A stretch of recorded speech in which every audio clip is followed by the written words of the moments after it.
এই সংসারে তিন ধরনের আবেগ অত্যন্ত গুরুত্বপূর্ণ, যা প্রত্যেক মানুষের জীবনে থাকে। প্রথমটা হলো আনন্দ, যা আমরা সবাই লাভ করতে চাই। দ্বিতীয় হলো ক্রোধ।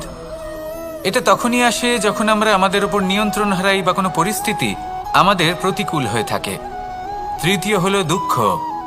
এই দুঃখ তখনই আসে যখন কোনো একটা পরিস্থিতি আমাদের মনের মতো হয় না, বা আমাদের প্রিয়জন আমাদের বুঝতে পারেন না, আমরা অমূল্য কিছু হারিয়ে ফেলি। তখন এই দুঃখ আমাদের হৃদয়ে আশ্রয় নেয়। এই তিন আবেগ হলো এমন যে আমাদের জীবনে আসতে এবং যেতে থাকবে। কিন্তু এই তিনটি আবেগের বিষয়ে কোন কথাটা মনে রাখতে হবে সেটা শুনুন। যখনই আপনি আনন্দে থাকবেন, প্রতিশ্রুতি দেবেন না। কারণ যখন মানুষ আনন্দে থাকেন তখন তিনি নিজের বিবেক বোধ হারিয়ে ফেলেন। দ্বিতীয়ত, যখনই আপনি ক্রুদ্ধ হবেন, উত্তর দেবেন না। কারণ ক্রোধের বশে যে উত্তরই দেবেন সেটা শুভ হবে না। তৃতীয়ত, যখনই আপনি দুঃখী থাকবেন, কোনো সিদ্ধান্ত নেবেন না। তখন নিজের মনের ওপর, নিজের কর্মের ওপর, নিজের ওপর নিয়ন্ত্রণ রাখতে চেষ্টা করুন। যদি এই তিনটি আবেগের ক্ষেত্রে এই জিনিসগুলো মনে রাখেন, তাহলে জীবনে কখনো আক্ষেপ করবেন না। আসুন আমার সাথে ভালোবেসে বলুন, রাধা রাধা। সংসারে দুই ধরনের পথ হয়, উচিত পথ আর অনুচিত পথ। একটা শুভর দিকে নিয়ে যায় আর একটা অশুভর দিকে নিয়ে যায়।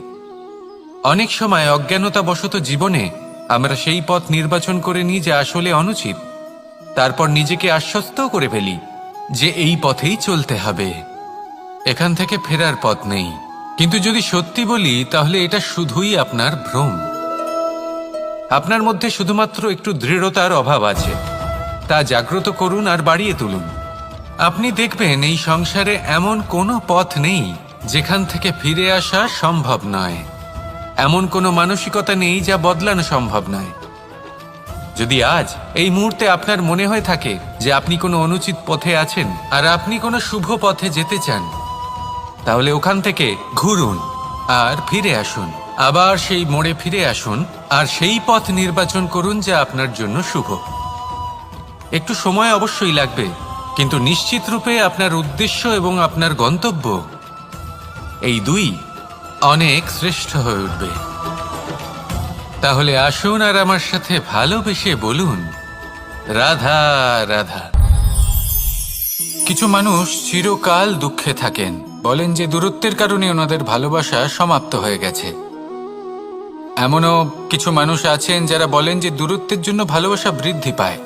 কেউ বলেন কাছাকাছি এলে ভালোবাসা বৃদ্ধি পায়। কিন্তু আসল সত্য হলো এটাই যে দূরত্ব ভালোবাসা পরিমাপ করার কোনো মাপদণ্ডই নয়।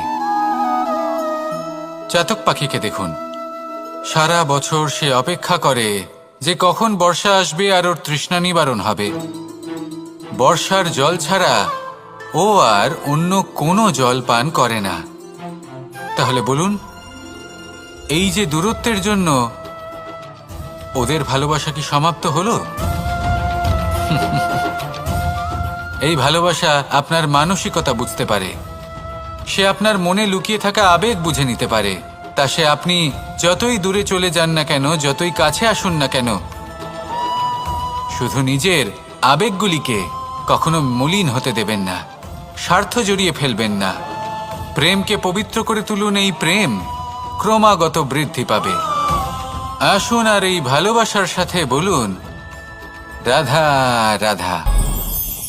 অন্ধকারাচ্ছন্ন রাত্রি যদি এসে থাকে, তাহলে আলোকিত প্রকাশ নিয়ে সূর্যও অবশ্যই আসে। রোগ যদি এসে থাকে, তাহলে তার ওষুধও অবশ্যই আসে। সমস্যা যদি আসে, তাহলে সেই সমস্যার সমাধানও নিজে থেকেই আমাদের কাছে চলেই আসে। এই সংসার, এই জীবনের শুধুমাত্র একটাই নিয়ম আছে, আর তা হলো এটাই, এই সংসার হলো একটা চক্রের মতো। এতে শাশ্বত বলে কিছু নেই, নিত্য বলে কিছু নেই। আর যা কিছুই রয়েছে সব বদলাতে চলেছে। যদি আপনার জীবনে দুঃখ থাকে, সমস্যা থাকে, যদি আপনি বিপদ দ্বারা আচ্ছন্ন, তাহলে মনে রাখবেন সবকিছু বদলে যেতে চলেছে। দুঃখের সময় কাঁদবেন না, মনকে আরো দুঃখী করে তুলবেন না। কারণ এখানে যা কিছুই এসেছে তা যাওয়ার জন্যই এসেছে। তাহলে এত চিন্তা কিসের? আনন্দ সহকারে জীবন যাপন করুন আর আমার সাথে ভালোবেসে বলুন রাধা রাধা। এই জীবনে আমাদের দুজন সঙ্গী, এক হলো অন্ধকার আর এক হলো প্রকাশ। এবার যখন এই অন্ধকারে আমরা প্রদীপ জ্বালাই, সেই প্রকাশের জন্য অন্ধকার আমাদের উপর রুষ্ট হয়ে চলে যায়। এবার যদি অন্ধকারকে খুশি করতে যাও, তাহলে প্রকাশ আমাদের উপর রুষ্ট হয়ে চলে যায়। এ হলো ঠিক সেই পরিস্থিতি যে আমাদের দুই বন্ধু, তাদের মধ্যে সদ্ভাব নেই। যদি কোনো একজনের মান ভাঙাতে বা খুশি করতে যাও, তাহলে দ্বিতীয়জন অবশ্যই রুষ্ট হয়। সেই অবস্থায় আপনাকে বোঝদারের মতো কাজ করতে হবে যে কখন কাকে সমর্থন করতে হবে, কখন কার সাথে চলতে হবে। যদি পারেন তাহলে সকলকে একসাথে নিয়ে চলবেন। যদি কোনো মানুষের মধ্যে বনিবনা না হয়, তাহলে তাদের মধ্যে সামঞ্জস্য বজায় রেখে সংসারের রীতিনীতির চক্র চালিত করা, এটাই তো হলো মনুষ্য জীবন। এবার এটা কিভাবে করা সম্ভব? শুধুমাত্র প্রেমের দ্বারা। তাহলে এইভাবেই সবাইকে প্রেমের দ্বারা বেঁধে রাখুন আর আমার সাথে ভালোবেসে বলুন রাধা রাধা। এই সংসারে ভিন্ন ভিন্ন ধরনের গাছ আছে, অসংখ্য ধরনের প্রজাতি আছে। কিছু গাছ পাতা দিয়ে থাকে, কিছু ফুল, কিছু ফল। কেউ ছায়া প্রদান করে, কেউ শীতলতা প্রদান করে, কেউ নিজেকে খুব কষ্ট দিয়ে এই সংসারের বিকাশে সহায়ক হয়ে ওঠে। কিন্তু এই সবার মধ্যে একটা বিষয় কিন্তু সমান। এরা প্রত্যেকেই পাতা ছাড়া, ফুল ছাড়া, ফল ছাড়া জীবিত থাকতেই পারে, কিন্তু কোনো বৃক্ষই শিকড় ছাড়া বেঁচে থাকতেই পারে না। এটাই হলো রাধার। ঠিক সেইভাবেই আমাদের জীবনে শক্তি হোক, ধন হোক বা সাফল্য হোক, আমাদের বা আমাদের পরিবারের প্রসন্নতাই হোক, এই সব কিছুর আধার হলো, সবকিছুর মূল হলো পরিশ্রম। তাই জীবনে চিরকাল পরিশ্রম করতে থাকুন। যদি আপনি জীবনে মহান হবার পথে অগ্রসর হতে চান, তাহলে পরিশ্রম করুন। এই পরিশ্রম দ্বারাই নিজের পরিবারকে প্রসন্ন করুন, নিজের বন্ধুদের প্রসন্ন করুন, এই সমাজকে গর্বিত করুন। আসুন আমার সাথে ভালোবেসে বলুন রাধা রাধা। বাসাংসি জীর্ণানি যথা বিহার, নবানি গ্রহাতি নরোপরানি, তথা শরীরানি বিহায় জীর্ণা, ননিয়ানি সয়াতি নবানি দে। আত্মার কখনোই মৃত্যু হয় না। আত্মা শুধু শরীর বদল করে, রূপ বদল করে। আর যেখানে আত্মার মৃত্যু হতে পারে না, সেখানে প্রেম কিভাবে সমাপ্ত হতে পারে? কারণ প্রেম হলো নিজেই পরমাত্মার রূপ। কখনো সে সীতার খোঁজে বনে বনে ছুটে বেরিয়েছে, কখনো সে রাধার প্রেমে বনকে বৃন্দাবন রূপে সাজিয়ে তুলেছে, কখনো সে কানাই রূপে গোকুলবাসীদের মন জয় করে নিয়েছে, আবার কখনো সে মাখন চোর নন্দলালের রূপে সবার মনে ভালোবাসার স্রোত বইয়েছে। কখনো নিজের হাতে বাঁশি নিয়ে তাতে ভালোবাসার সুর তুলেছে, আবার কখনো নিজের আঙুলে সুদর্শন চক্র ধারণ করে ধর্ম এবং প্রেমের বিরোধীদের সংহার করেছে। কখনো সে যশোদানন্দন হয়ে গোকুলে অনেক লীলা করে বেরিয়েছে, আবার কখনো দেবকী নন্দন রূপে কংসের লীলার পরিসমাপ্তি ঘটিয়েছে। কখনো যুদ্ধ বিমুখ হয়ে প্রজাদের রক্ষা করেছে, আবার কখনো ধর্ম রক্ষার জন্য সে যুদ্ধে অবতীর্ণ হয়েছে সারথীর রূপে, এবং এই সংসারকে গীতার জ্ঞান প্রদান করেছে। এই ভালোবাসা নয় তো কি? যে গোলকে নিজের রাধাকে হারানোর পরে নিজেও পৃথিবীতে অবতীর্ণ হয়েছে এই সংসারকে প্রেমের শিক্ষা দিতে। এ প্রেম ছাড়া আর কি যে বৈকুণ্ঠে নিজের লক্ষ্মীকে হারিয়ে সেই সংসারে শ্রীনিবাসের রূপে এসেছে, এই সংসারে নিজের ভালোবাসাকে পেতে এসেছে। এই প্রেম হলো অনন্ত, এর যাত্রা হলো অনন্ত।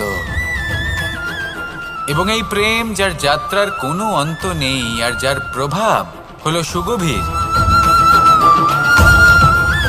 সেই পরমাত্মারূপী প্রেমকে এই প্রেম দূতের প্রণাম। আসুন আর আমার সাথে ভালোবেসে বলুন, রাধা রাধা। এই সংসারে সবাই বলেন, আমি অর্জুনের মতো হয়ে উঠতে চাই। সবাই চায় যে তারাও যেন অর্জুনের মতো গান্ডীব লাভ করে। তারাও চায় যে তাদেরকেও মহাদেব এসে পশুপতি অস্ত্র দান করবেন। তারাও এটাই চায় মহাভারতের মতো মহাসংগ্রামে বিজয়ী হতে। কিন্তু সবাই ভুলে যান যে অর্জুন যা হতে পেরেছিলেন সবকিছুই অর্জন করেছিলেন।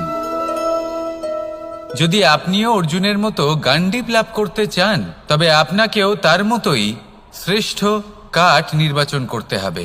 সেই কর্ম আপনাকেই করতে হবে। তার প্রত্যঞ্চা যাতে তীব্র হয়, তার জন্য আপনাকে সর্বশ্রেষ্ঠ দড়ি খুঁজে বের করতে হবে। আপনার বাণ যাতে ঘাতক হয়, সেই জন্য আপনাকে নতুন নতুন ধাতু খুঁজে বের করতে হবে। সেই শিক্ষা আপনাকে লাভ করতে হবে, তবেই আপনার ইচ্ছে পূর্ণ হবে। অর্জুন হওয়া বড়ই সরল, যদি আপনি কিভাবে অর্জন করতে হয় তা জানেন। শুধুমাত্র স্বপ্ন দেখেন যারা, তারা কখনোই অর্জন করতে পারবেন না। কিন্তু যদি কেউ অজ্ঞাতবাস ভোগ করতে পারে, যদি কেউ লাক্ষাগৃহ থেকে পালিয়ে বাঁচতে পারে, যদি কেউ কঠোর তপস্যা করতে পারে, প্রতীক্ষা করতে পারে এবং পরিশ্রম করতে পারে, তাহলে সে অর্জুন অবশ্যই হয়ে উঠবে। যদি আপনি অর্জুন হয়ে উঠতে চান, তাহলে কর্ম করতে শিখুন আর আমার সাথে ভালোবেসে বলুন, রাধা রাধা। আপনি কখনো রেশমের কীট দেখেছেন? নিজের সুরক্ষার জন্য সে নিজের লালা থেকে একটি সুতো উৎপন্ন করে আর সেই সুতো দ্বারা নিজেকে পেঁচিয়ে নেয়, প্রকৃতি এবং অন্য জীবজন্তুর হাত থেকে সুরক্ষার জন্য। কিন্তু যখন সেই সুতো শুকিয়ে যায়, তখন কি হয়? তা একটা খোলসে পরিণত হয়, এত সবল হয়ে যায় যে সেই রেশমের কীট তা ভেঙে বাইরে বেরিয়েই আসতে পারে না। শেষ পর্যন্ত এই কারণেই সে মৃত্যু লাভ করে। এবার যদি একটা প্রজাপতির কথা বলি, তাহলে প্রজাপতি কি করে? যখন সে উড়তে চায়, সে নিজেই নিজের খোলস ভেঙে ফেলে। সে তার পাখনা মেলে আর তারপর সে আকাশে উড়ে বেড়ায়। এটাই হলো শিক্ষা আমাদের জন্য। যদি আমরা আকাশে উড়ে বেড়াতে চাই, তাহলে আমাদেরকেও অন্তর থেকে সেই খোলস ভাঙতে হবে, অর্থাৎ নিজেদেরকে বন্ধন থেকে মুক্ত করে দিতে হবে। সুরক্ষার জন্য কোনো বাঁধনে জড়িয়ে পড়া, এ হলো সবথেকে বেশি অসুরক্ষিত কার্য। জীবনে সুরক্ষার ভয় থাকাটা উচিত, কিন্তু তা যদি অত্যাধিক হয়ে যায়, তাহলে তা আপনাকে এতটাই দুর্বল করে দেবে যে আপনি নিজেরই সুরক্ষার চক্র ভেঙে বেরোতেই পারবেন না। যদি আপনি নবনির্মাণ করতে চান, তাহলে আপনাকে নিজের এই সুরক্ষা কবচ ভেঙে বেরোতেই হবে। সাহসের সাথে পরিশ্রম করতে হবে। আর যদি আপনি এটা করতে পারেন, তাহলে আপনার উড়ান কেউ আটকাতে পারবে না। আসুন আমার সাথে ভালোবেসে বলুন, রাধা রাধা।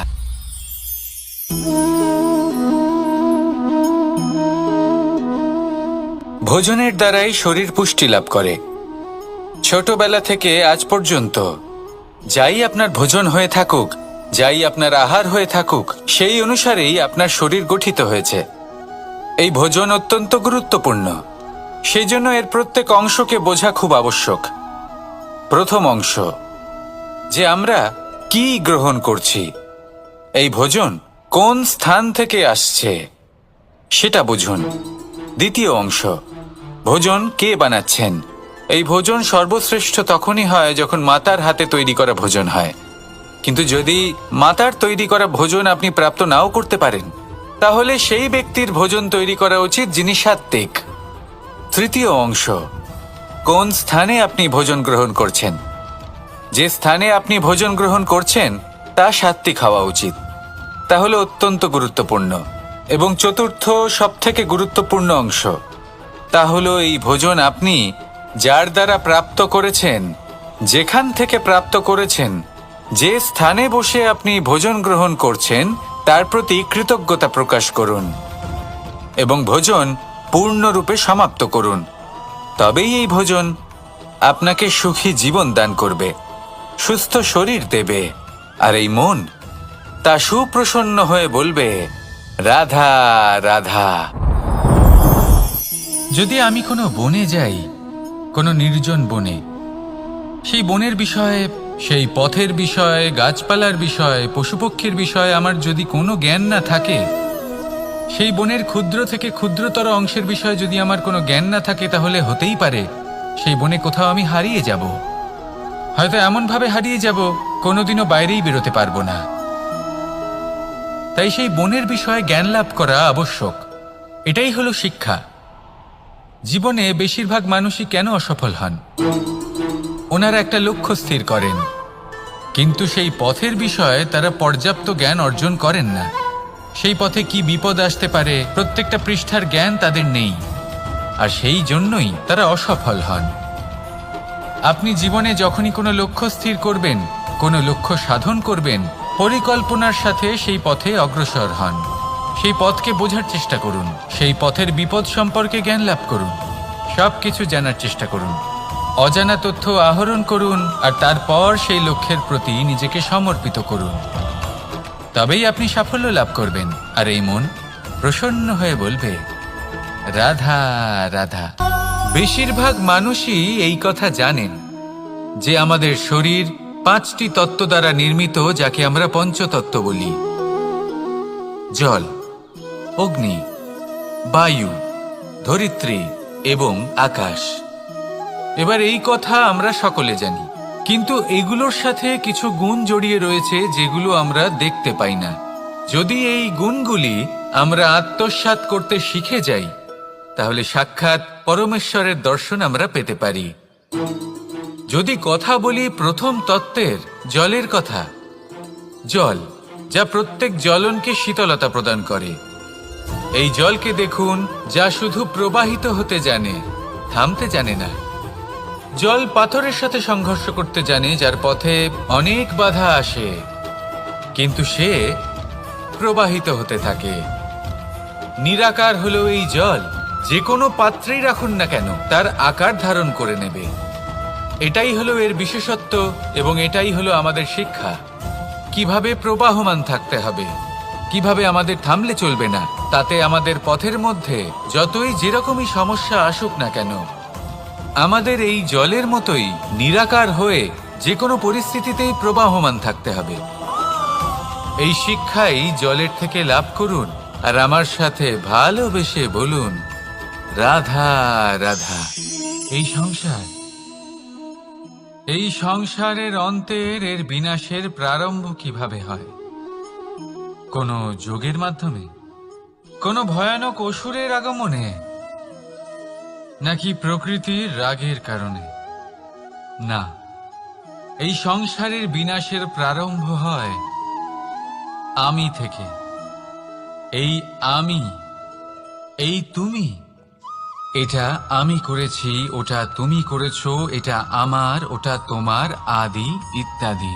এই ভাব যখন মনে বাসা বেঁধে নেয়, সর্বপ্রথম ঘর ভাগ হয়, তারপর বসতি, তারপর প্রাণ, আর তারপর দেশ, আর সবার শেষে সমস্ত সংসার ভাগ হয়ে যায়।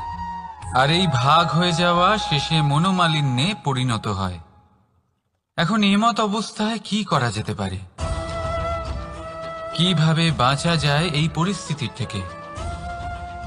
কিভাবে দূরে থাকা যায় এই বিনাশের থেকে? উত্তর সেই একটাই, করুণা।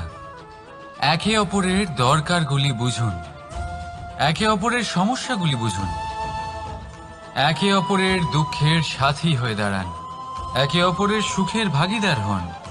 আর শেষে যখন এই আমি আমরাতে পরিণত হবে, তখন এই বিনাশ নিজে থেকেই দূরে চলে যাবে। তাহলে আমরাতে বিশ্বাস করতে শিখুন, আর আমার সাথে ভালোবেসে বলুন, রাধা রাধা। এই মুদ্রা, এবারে ভাবুন, এটাই আমাদের জীবন। জীবনের সুখ আর দুঃখ এই মুদ্রার, এই জীবনের দুটি দিক। কিন্তু যখনই আমরা ঈশ্বরের কাছে প্রার্থনা করি তখনই আমরা সুখ চাই, আর সেই সুখ আসেও। আর যখনই সেই সুখ আসে তখন ব্যক্তি সর্বপ্রথম তাকে ভুলে যায় যে দুঃখের সময় ওনার সাথে ছিলেন। আর এমত অবস্থায় উনি সাহায্য করেন না, উনি করেন উপকার। আর এই উপকারের বদলে মানুষের থেকে উনি নিজের জন্য শ্রদ্ধা চান। আর সেই শ্রদ্ধা, সেই চাহিদার কারণে উনি নিজেকে অন্যদের থেকে শ্রেষ্ঠ, অন্যদের থেকে ভিন্ন মনে করতে বিবশ হয়ে যান। আর আলাদা হবার কারণে তার মধ্যে জেগে ওঠে অহংকার, আর সেটাই হয় তার পতনের কারণ। এবার এতে কি করা যেতে পারে? কি চাওয়া যেতে পারে ঈশ্বরের কাছে? এই প্রশ্ন অবশ্যই মনে আসে। ঈশ্বরের কাছে চান সুখ, শুধুমাত্র ততটাই যাতে অহংকার না আসে, আর দুঃখ ততটাই যাতে শ্রদ্ধা না চলে যায়। রাধা রাধা। এই সংসারে এমন কিছুই নেই যা সব সময় একই থাকবে। যা কিছু নির্মাণ হয়েছে তা একদিন অবশ্যই ভেঙে পড়বে, কিন্তু এই ভেঙে যাওয়ার বিশ্লেষণ আপনি কিভাবে করবেন তা আপনার উপরে নির্ভর করছে। ওই আকাশের দিকে তাকান, ওই মেঘ, ওটাও ভেঙে পড়ে, কিন্তু নিজে ভেঙে পড়ার সাথে বর্ষাকে তৈরি করে যায়। মাটির ডেলা অবশ্যই ভেঙে পড়ে, কিন্তু ব্যবহারযোগ্য মাটির রূপ নিয়ে। এই ধরিত্রীর বুকে কোনো এক বীজ যখন ভেঙে পড়ে তখন ধরিত্রীর উপর এক বিশাল আকারের বৃক্ষ নির্মাণ করে। যদি জীবনে কিছু ভেঙে পড়ে তাহলে নিরাশ হয়ে পড়বেন না, নিজের সাহস হারাবেন না। ধনাত্মক দৃষ্টিভঙ্গি দিয়ে দেখতে চেষ্টা করুন। মনে করুন নিয়তি নিশ্চয়ই আপনার জন্য আরো ভালো কিছু ভেবে রেখেছে, যা ভবিষ্যতে আপনার প্রতীক্ষা করছে। ধনাত্মক চিন্তা ভাবনা করতে থাকুন, তারপর দেখবেন শ্রেষ্ঠ রচনা নিজেই তৈরি হবে। রাধা রাধা। চলতে থাকা, থেমে যাওয়া, বিশ্রাম নেওয়া, তারপর দম নিয়ে পুনরায় দাঁড়িয়ে পড়া, আর তারপর আবার সেই পথ চলা। এটা জীবনের অভিন্ন এক অঙ্গ, এটার থেকে আপনি পালাতে পারবেন না। কিন্তু এই অঙ্গকে আপনি নিজের জীবনে কিভাবে প্রয়োগ করবেন, কিভাবে তাকে কাজে লাগাবেন, সেই সিদ্ধান্ত আপনাকে নিতে হবে। যারা হেরে যান তারাও জীবনে থমকে যান, আবার যারা জেতেন তারাও দাঁড়িয়ে পড়েন। যারা হেরে যান তারা হাঁপিয়ে দাঁড়িয়ে পড়েন, যারা জিতে যান তারা দাঁড়িয়ে পড়েন সেই সর্বোচ্চ স্তরে পৌঁছে গিয়ে। এবার দাঁড়াতে তো আপনাকে হবেই, তা হতেই হবে। কিন্তু কখন, কিভাবে দাঁড়াবেন, ক্লান্ত হয়ে নাকি সর্বোচ্চ স্তরে পৌঁছে গিয়ে, সেই সিদ্ধান্ত আপনার। অবশ্যই দাঁড়িয়ে পড়ুন, কিন্তু ক্লান্ত হয়ে নয়, কারণ আপনাকে পুনরায় দাঁড়িয়ে পড়তে হবে, পুনরায় যাত্রাপথে এগোতে হবে এবং সর্বোচ্চ স্তরে পৌঁছতেই হবে। রাধা রাধা।